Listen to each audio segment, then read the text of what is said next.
الحمدللہ رب العالمین والصلاة والسلام علی سید المرسلین اما بعد۔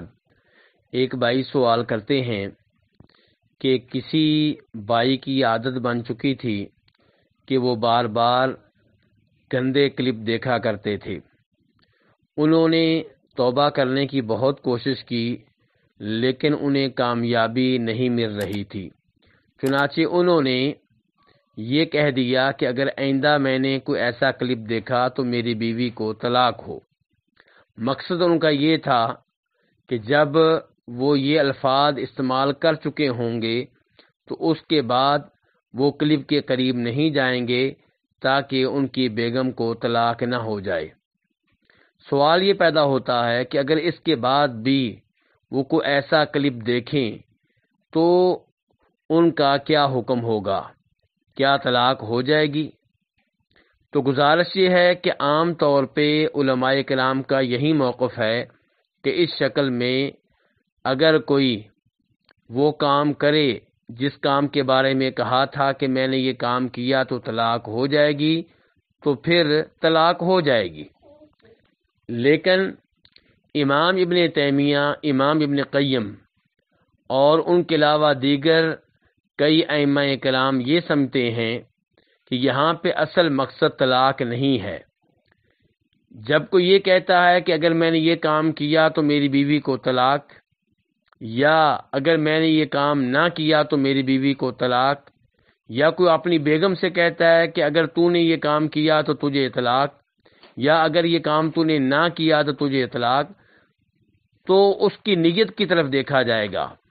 کیا اس کی نیت یہ تھی کہ میں طلاق کا نام استعمال کروں گا، طلاق کی دھمکی دوں گا تو میری بیگم وہ کام نہیں کرے گی جس سے میں اسے روک رہا ہوں، یا وہ کام کرے گی جس کا میں اسے حکم دے رہا ہوں؟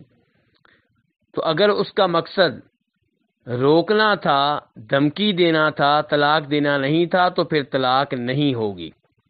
اور اگر اس کا مقصد واقعی طلاق دینا تھا، وہ چاہتا تھا کہ بیگم کو طلاق دوں، اور اس چیز کو اس نے بہانہ بنایا تھا کہ اگر تم اپنے ماں باپ کے گھر گئی تو تجھے طلاق ہو جائے گی، وہ واقعی طلاق دینا چاہ رہا تھا، تو پھر ایسی شکل میں طلاق ہو جائے گی، کیونکہ یہ الفاظ دراصل قسم کے الفاظ ہیں۔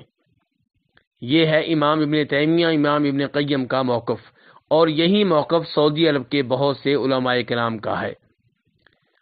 معاملہ بہت نازک ہے، اس لیے ایسے الفاظ استعمال کرنے سے گریز کرنا چاہیے، لیکن اب تک کی تحقیق کے مطابق یہی سمجھتے ہیں، واللہ تعالی عالم، کہ اس مسئلے میں ابن تیمیہ اور ابن قیم کی رائے کافی مضبوط ہے۔ بھائی اپنے سوال میں یہ بھی لکھتے ہیں کہ جب کوئی آدمی ایسے الفاظ استعمال کر لے تو اس کے لیے راستہ کیا ہے کہ اس کی بیگم طلاق سے بچ جائے؟